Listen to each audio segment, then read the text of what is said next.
everyone. Thank you for attending this webinar hosted by Digital Twin Consortium. It is my great pleasure to introduce our speaker today, Philip Bain. Philip Bain is responsible for managing all day-to-day activities at Smart Cities Council.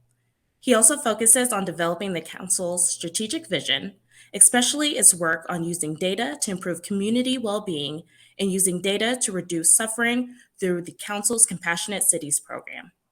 Philip is an expert in applying technology to achieve sustainability. He has been a pioneer in research informatics for sustainability, managing multiple resource streams via integrated data management. And without further ado, Philip? Great. Thank you, Kayla. Good morning, everybody. It's a gorgeous day here in Virginia. So we have a lot of slides, about 50 so, and as you all know, if I tried to talk to each slide, you'd get very bored and we wouldn't get through this. So I'm going to skip through some of the slides, but they're there and they will be shared. I also want to make the point that much of what I'm talking about is sort of in process or in thinking. I think we are in a very exciting stage when it comes to helping the local public sector, cities and states deal with climate change, systematic issues of poverty and homelessness, but also episodic things like crime and hurricanes and stuff like that. And it's really a fascinating time. So there's a lot of thinking is still in process. And if anybody tells you they figured it all out, they haven't. And so I haven't figured it all out. And what I'm basically doing is sharing my thinking with you about how digital twins can be used by cities. As a part of that, I do want to outline that we have a workshop program next year where essentially we're working with cities that are in the process of procuring digital twin technology and want to get expert advice. We're going to start in Arizona in January, go to Florida in February, and then later in April, we're going to be in Texas at Austin. So if you're interested in participating, please let us know. Now, cities really need your help. I'm going to go through these next few slides. These are all things that you're familiar with. I do think it's important to understand that we're going to continue to build on a massive scale throughout the world. And that also we're dealing with a much different ecosystem than we were 20, 30, 50 years ago. I think you all are familiar with this. I mean, the Hurricane Ian recently in Florida, we actually had to delay our Orlando workshop because of that hurricane, tells you about the impact. And the impacts are not only direct, they're also indirect. Orlando had in-migration of over 500,000 people a year from hurricanes, and then about 180,000 stay in Orlando, which leads to continual growth in that region. So there's a lot of migration because of these issues. But this is where I want to stop for a second and talk about really what you're facing the problems you're facing when you talk about what can digital twins do. When you go and deal with the built environment, mobility, social systems, you're really dealing with hundreds, if not thousands of years of poor planning. And we worked with Nashville for over a year because it had 200-year floods in 1 year. And the real problem wasn't the flooding so much. It was the fact that there had been a tremendous amount of infill, placement of vulnerable populations in places of high risk. And it was these kinds of planning activities that really led to what was a risk or a hazard becoming a disaster. And this is what's happening throughout the world. You know yourself from what happened with Hurricane Ian in Florida, that those communities that built to the current building codes were less at risk than those that hadn't been able to. And it's things like that where we've been planning for decades, if not hundreds of years, that have put us in the situation where we're not able to deal with many of the disasters we're facing. And that's what you deal with when you're talking about data, instrumentation, analytics, simulation, and visualization. You're dealing with a set infrastructure or parameters that you have no control over that are actually the result of, and you just have to say it, poor planning. So just as an example, and I think you're all familiar with this, from cyber attacks to wildfire, rain, and wind, you can take a certain situation and you can make it a lot worse because of what's already on the ground. And so just as an example with rain, we have more rain, especially those of us in the Southeast and Northeast are going to be looking at more rain. But the problem we have is infill and building on floodplains. So a big issue in both Houston and New Orleans in the recent hurricanes was that the natural systems weren't able to handle the flooding. And you're familiar with this, and you have to take it into account when you talk about digital twins. And I do have what I call sort of a money slide towards the end, which is where I think the work has to go. So what's a smart city? For those of you that are engineers, technical people, there are more standards than you would ever want. When we started this work in 2012, maybe 3 of these standards existed.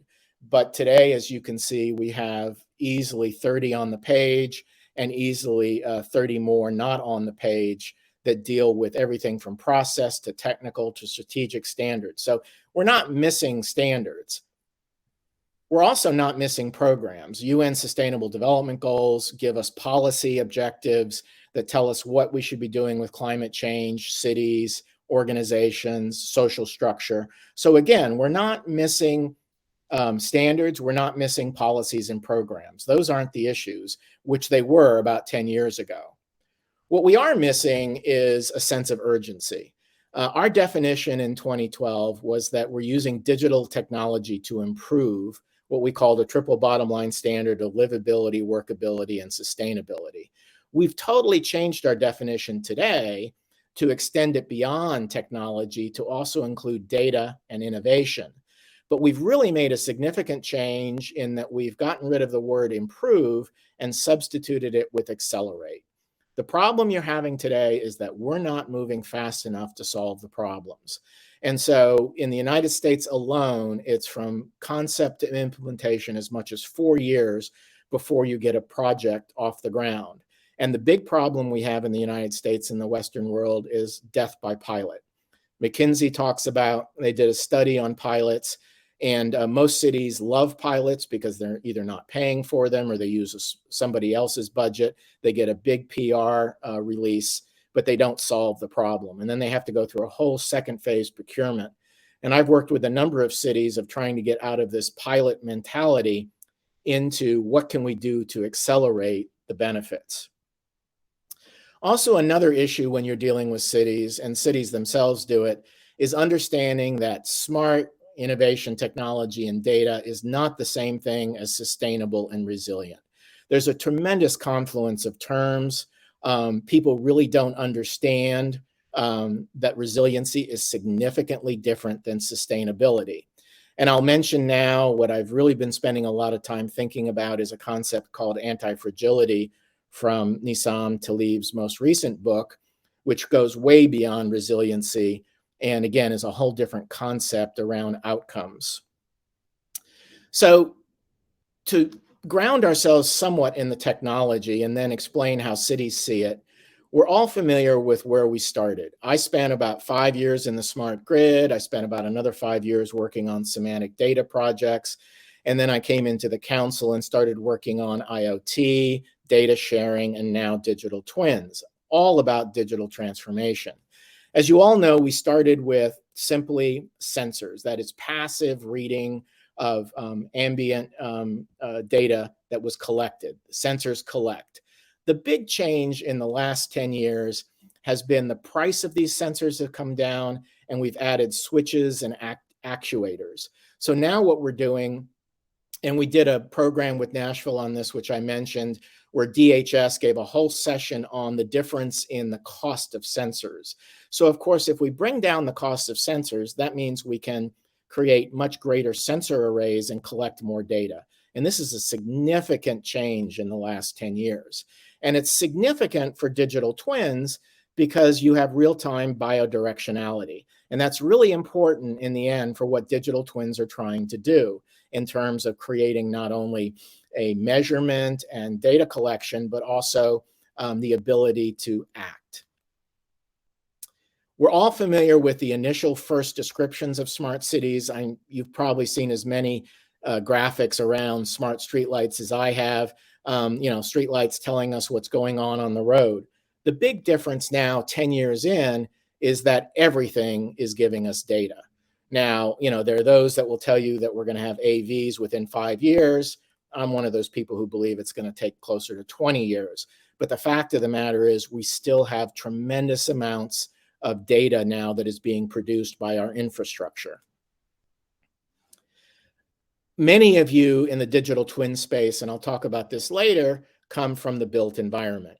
Not as much from transportation, but the built environment, both for buildings and utilities. And so, we're very familiar with buildings telling us their conditions. That is, what's going on within the building, building automation, and such. The big difference in the last 10 years, and I'm really going to focus on this, is really what's happening now is what's going on between the buildings.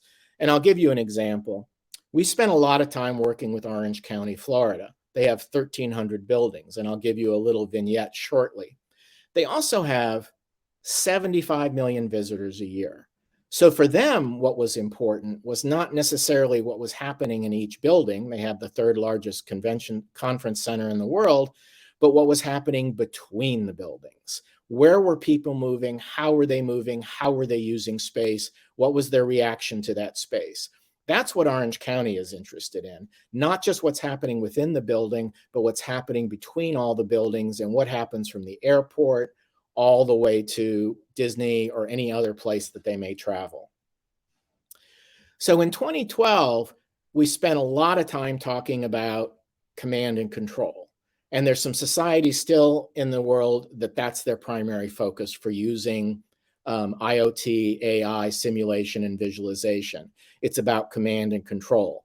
IBM started this process over 12 years ago. IBM was actually our first member back in 2012. So a lot of what happens today, and I actually have a problem with this, is that many solution providers see digital twins as just another form of command and control. And the problem you have is that when cities in the West, that's Europe, Australia, and the United States or Canada, and a solution provider comes to them with the same mentality, which is that we can do command and control, they're really not resonating with the city. That scares the heck out of a city. Now, there are some societies, obviously, where surveillance technologies, command and control are really important, but not in this society and not if you want to have sales in this in the United States. So this is actually what cities are looking for: integrated best of breed. This actually is the town of Cary. It's smart and connected community ecosystem for flood and water control. It won several awards.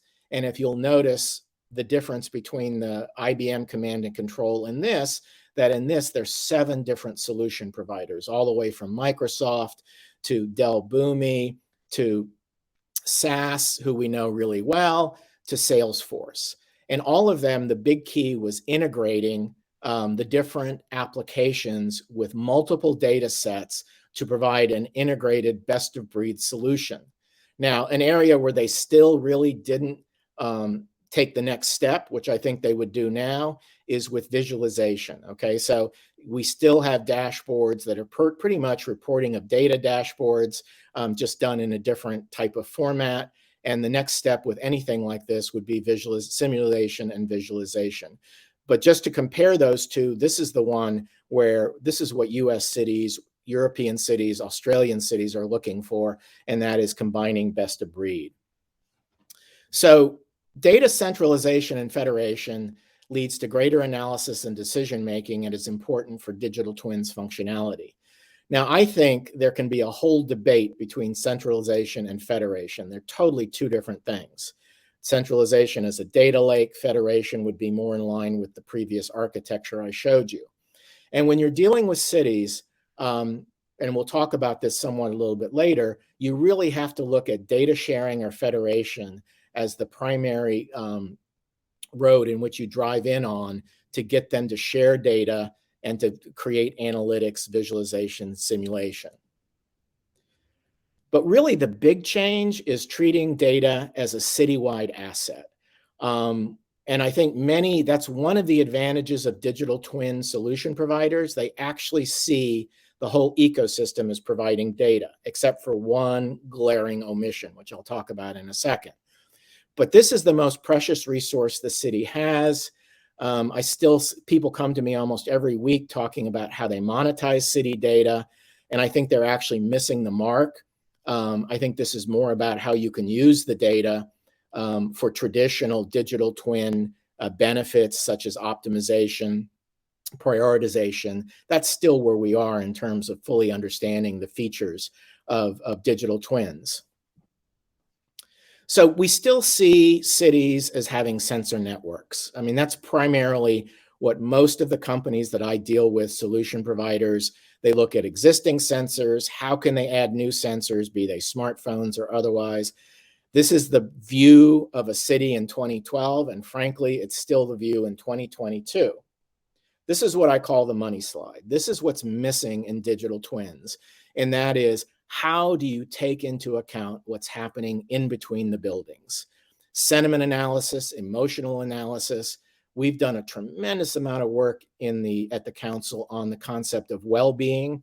How can you measure the way people are using a community in terms of their traffic patterns? This was really important during COVID, both pre and during and after COVID. Were people going to the same places like movie theaters as they were before or not? And then you really get into the issues of data governance and privacy. And this is really where I think the digital twin market needs to go. It needs to look at the how do you include people in this system of systems thinking? How do you include data about people without violating their privacy and about implementing best practice data governance? So many of you are probably familiar with Toronto sidewalks, with Sidewalk Labs, the Toronto waterfront, failure completely because of lacking data governance. Probably some of you have heard about the San Diego surveillance project, which again did not have data governance. We're working with the city of Scottsdale right now, and they have a world-class best practice data governance policy that other cities are actually looking at. And that partly came about because they learned what other cities had done wrong. And this is even before they start implementing ITS, intelligent transportation systems, CCTV, and then we're working with them about how do you scale innovation districts. So this is really, I think, where if I was a solution provider in the space, I would be looking at how can I incorporate data about people in a ethical manner with best practice data governance so as to meet the needs of the city. So just as a summary, and you'll see this when you get the slides. I mean, in some ways, things haven't changed. We're still talking about the Internet of Things. The big difference is that for me, we had awful dashboards in 2012, and to some extent, we still have awful dashboards. Visualization helps, but I still haven't seen really what the full potential of the technology. Now, it's really interesting when you're dealing with cities. I think this is cut off, but this is a 2022 Gartner hypercycle about technology, emerging technologies. And you'll notice that digital twin of the customer is at the early innovation trigger with a 5 to 10 year adoption. And that has to be across the board, all customers in all sectors, because clearly, if you've dealt with cities, you know that it's going to take more than 5 or 10 years to get cities to adopt digital twins. And that's a big piece of what I'm talking about here, is how do you bring cities on board in a way that they're comfortable with? You can't be talking about command and control. You have to be talking about partnerships and how you integrate multiple applications with multiple data sets. So it's really a different approach. But the good thing about it is that there's a recognition that we're at the early stages. Now, with that said, this is the way a city sees a digital twin.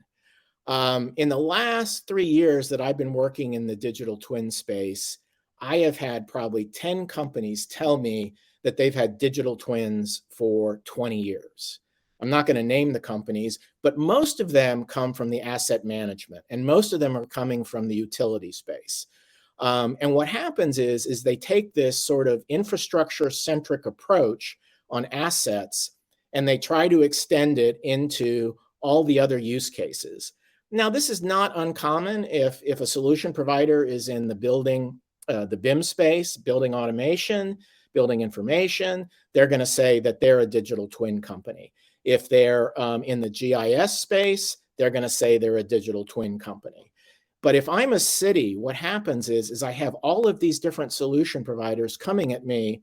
Probably the only place that I have found that people don't call themselves a digital twin company is in the sensor instrumentation space, where they're dealing with hardware. I've had data management companies come to me. I've had communication companies come.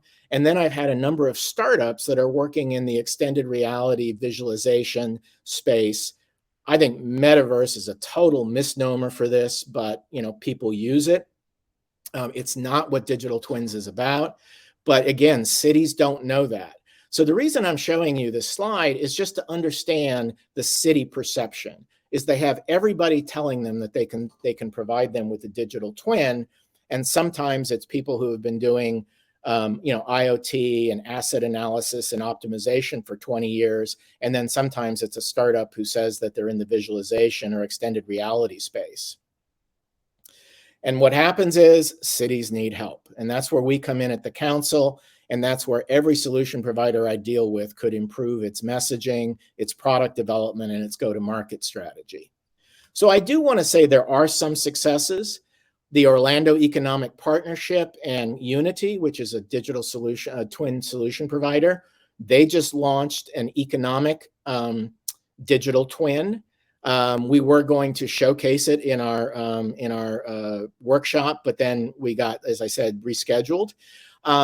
But this is probably what I see as the number one use case at the city, county, and state level, and that's economic development.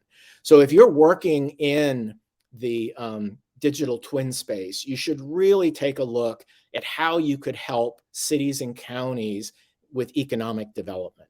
I've had several other regions come to me and say, we really want to do what Orlando is doing with Unity, because they can see an ROI on this. As opposed to some of the other use cases.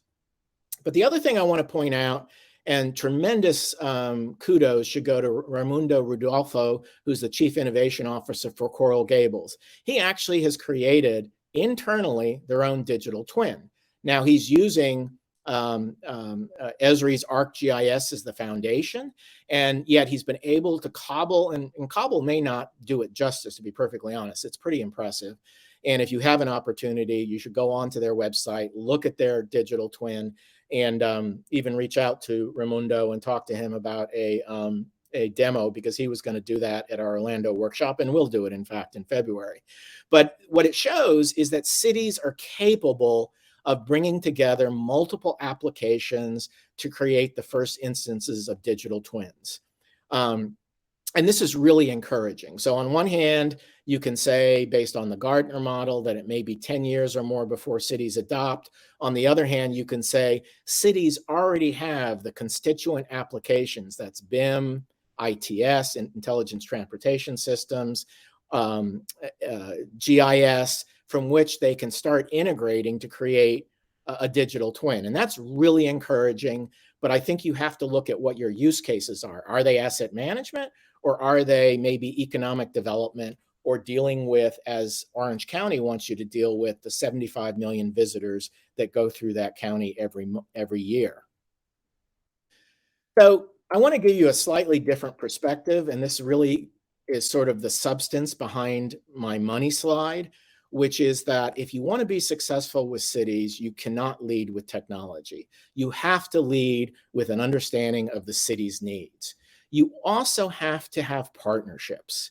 Going back to the Carey slide, where you had 7 different solution providers from Microsoft all the way to Salesforce, that's what cities are looking for. And then you have to be transparent about data governance, data privacy, and how you're using the data.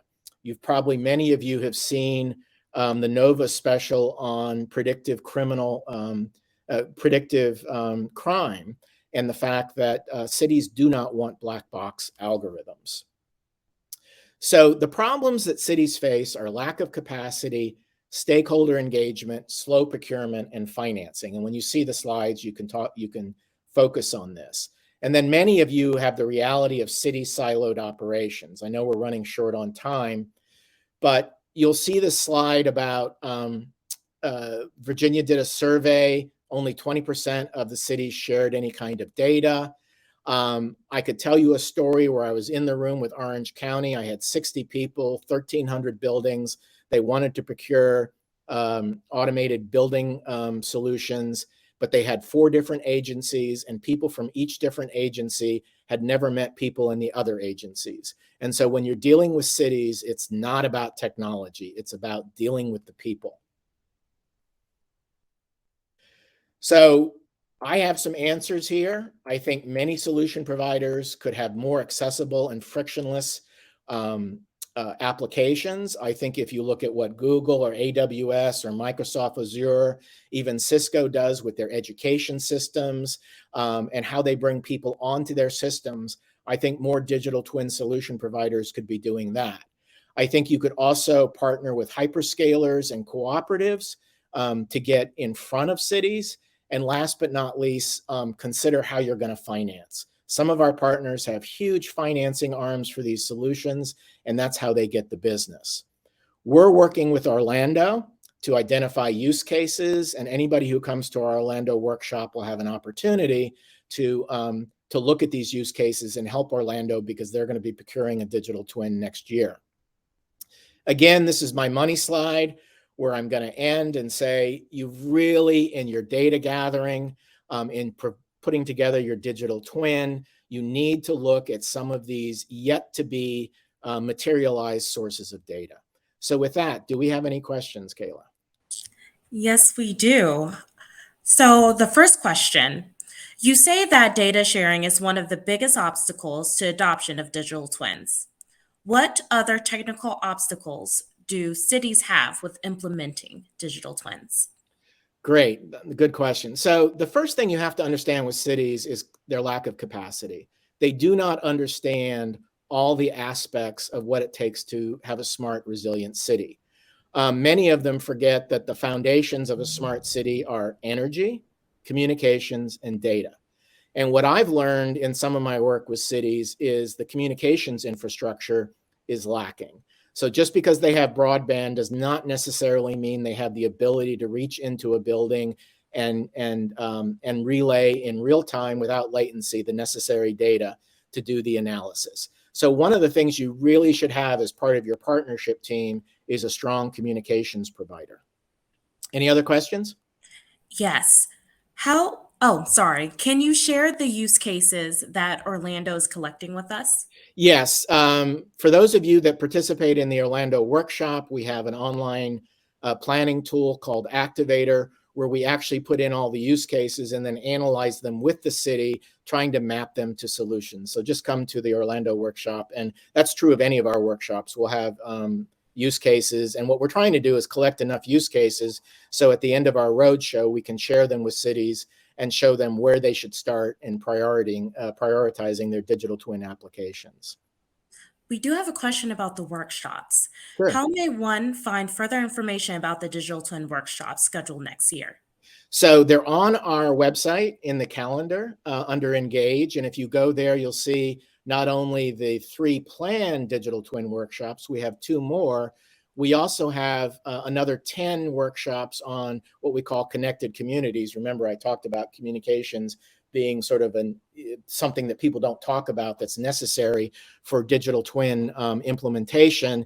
And then we also have another 7 workshops on what we call sustainable innovation, which is around the technology piece of energy efficiency, renewables, demand response, and how those fit into a smart city. So if you go to our website, you'll find all of that information.